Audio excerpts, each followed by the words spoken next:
Seja bem-vindo para esse vídeo e nesse vídeo daqui eu vou fazer a análise da vitória do Fluminense por 2-1 contra o Cerro Porteño. Jogo pegado, jogo que o Fluminense foi melhor boa parte do tempo, mas que só foi conseguir produzir a vitória mesmo depois da expulsão do Baez, defensor do Cerro Porteño. Enfim, fazer a análise aqui nesse vídeo e é isso. Antes de tudo, solta aí a intro. Então vamos lá fazer a análise aqui da vitória do Fluminense. Que nem vocês viram, agora eu estou colocando essa tela na intro sem aparecer o jogo, só deixando a câmera maior. Enfim, eu ainda vou colocar um design mais bonito atrás, não só aqui no 21 Futebol Clube, mas também no BR Tips, todos os canais que eu produzo os vídeos, né?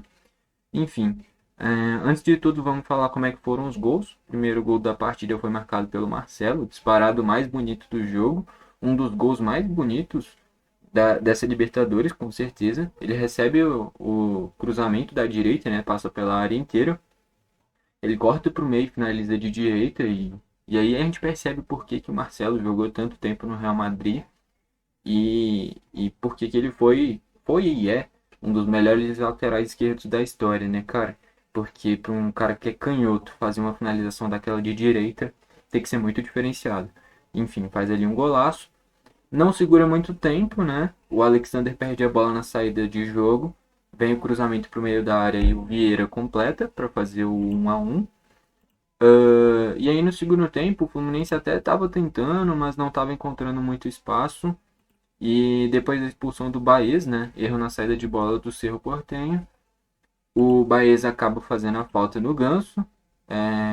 Leva o segundo amarelo e é expulso. Expulsão incontestável, ele nem reclama ali porque sabia que era para expulsão mesmo.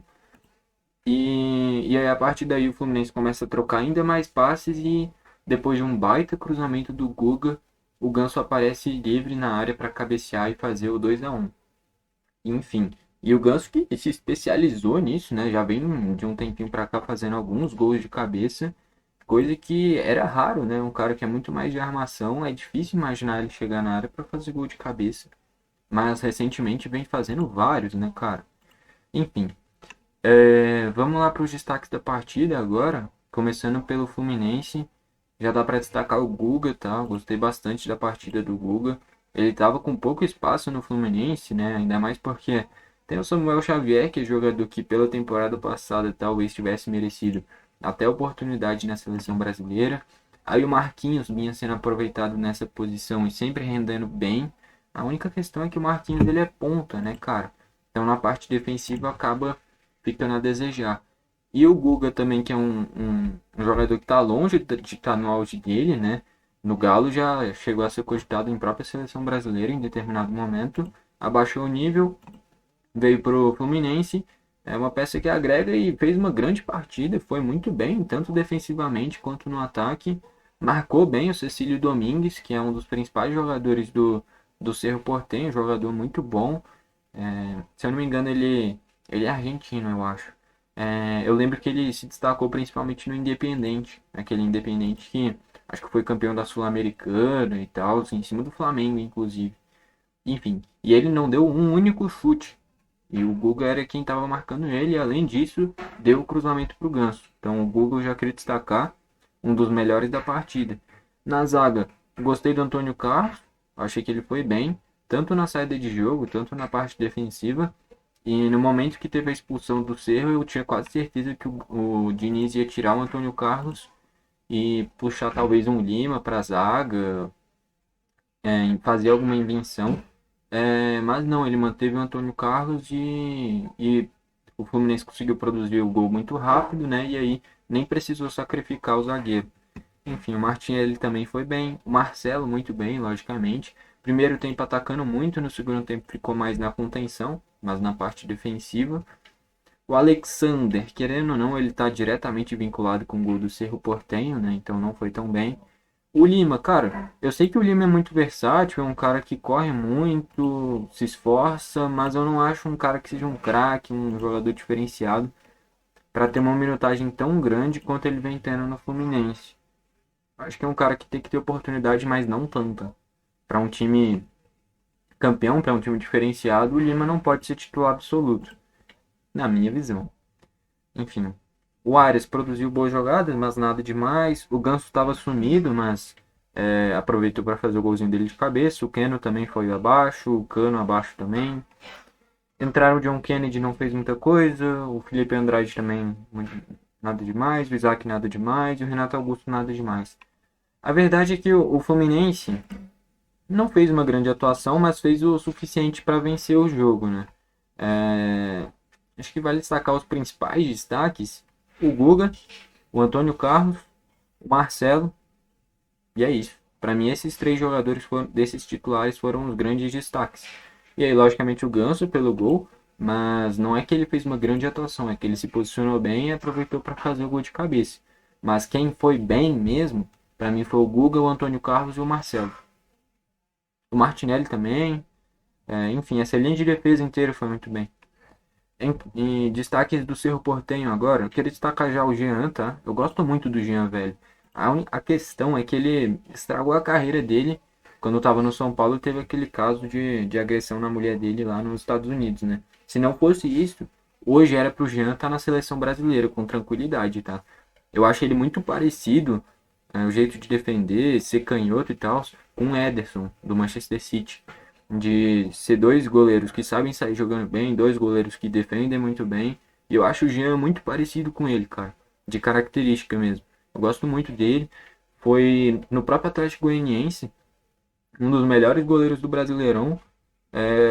Porém, ele tem essa mancha na carreira dele, né, cara? E é por isso que ele teve que ir pro Cerro Porteño.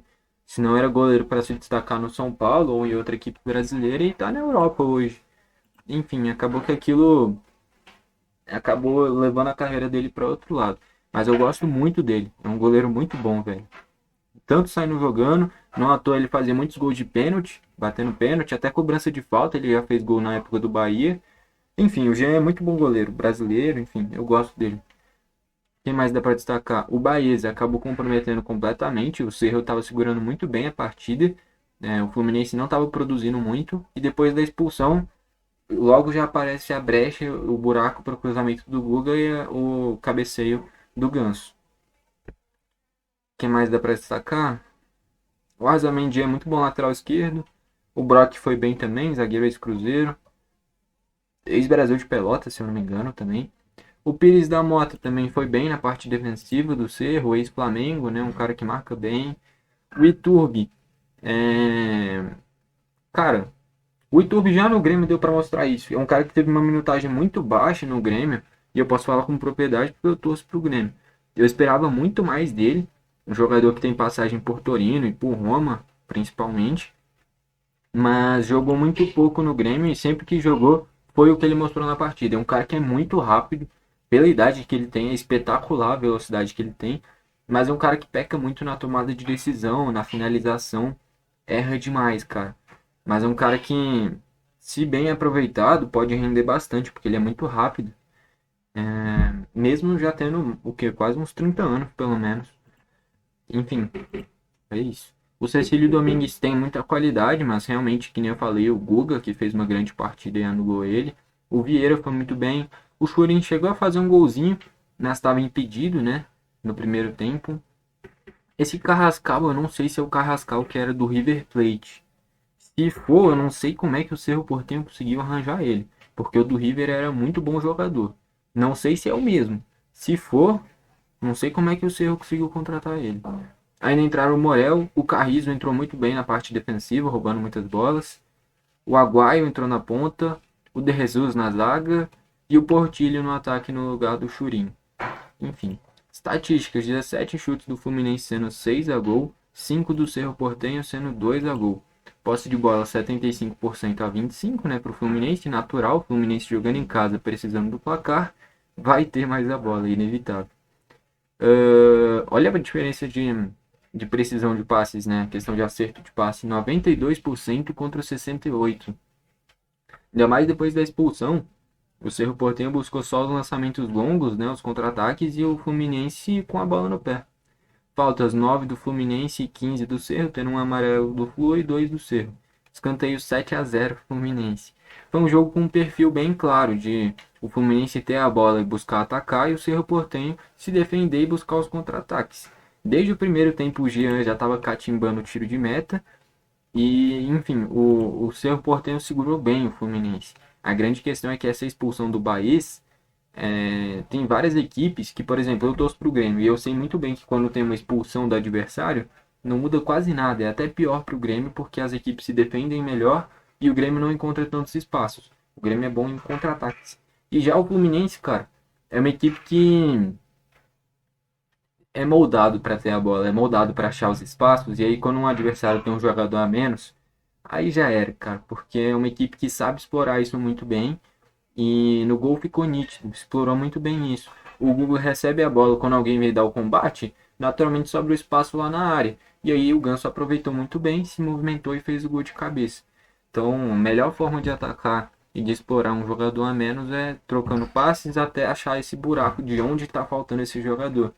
Foi o que o Fluminense fez e foi assim que fez o 2-1 e o gol da vitória. Com isso, o Fluminense classificado na primeira colocação com 11 pontos e o Cerro Porteño na terceira colocação com 5 pontos. Está tudo em aberto ainda para essa segunda vaga. Tanto o Colo-Colo quanto o Cerro quanto o Alianza Lima ainda podem passar de fase. E o Alianza Lima não venceu nenhum jogo. Tem 4 empates, cara. Isso daqui é bizarro. 5 jogos e 4 empates. Loucura. E o Cerro Porteño aqui com o Colo-Colo também. E assim, é o grupo que o Fluminense passou de fase com uma rodada de antecedência, mas era um grupo bem difícil, tá? Que nem o do Botafogo também já passou com uma rodada de antecedência. Grupos que, assim, talvez foram os dois grupos mais difíceis dessa Libertadores para os brasileiros. E os dois passaram já com uma vaga, uma rodada de antecedência. Porque o Fluminense enfrentou o Colo-Colo, que é a maior equipe do Chile, tem bons jogadores. Enfrentou o Cerro Porteño, que tem bons jogadores, é a melhor equipe do Paraguai. E também caiu junto com a Alianza Lima, que junto com o Universitário são as melhores equipes do Peru. Porque o Sporting Cristal já caiu fora, né? Então, é o Alianza Lima e o Universitário. Deixa eu ver qual que é a última rodada aqui do Fluminense. Fluminense e Alianza Lima. Então, caraca, bicho, vai pegar fogo isso daqui. Que eu abri aqui na Libertadores. O Alianza Lima e o Fluminense estão Colo-Colo e Cerro Porteño. Vai ser confronto direto. Deixa eu ver se vai ser no Paraguai ou no Chile. Vai ser no Paraguai ainda, velho. Caraca, essa última rodada vai ser interessante. Pra quem gosta de assistir time de fora, esse Cerro Porteño e Colo-Colo no Paraguai tem tudo pra ser um baita jogaço. Quem vencer vai passar de fase, basicamente. Não tem muito o que falar. Caraca, isso daí vai ser um jogo brabo, tá?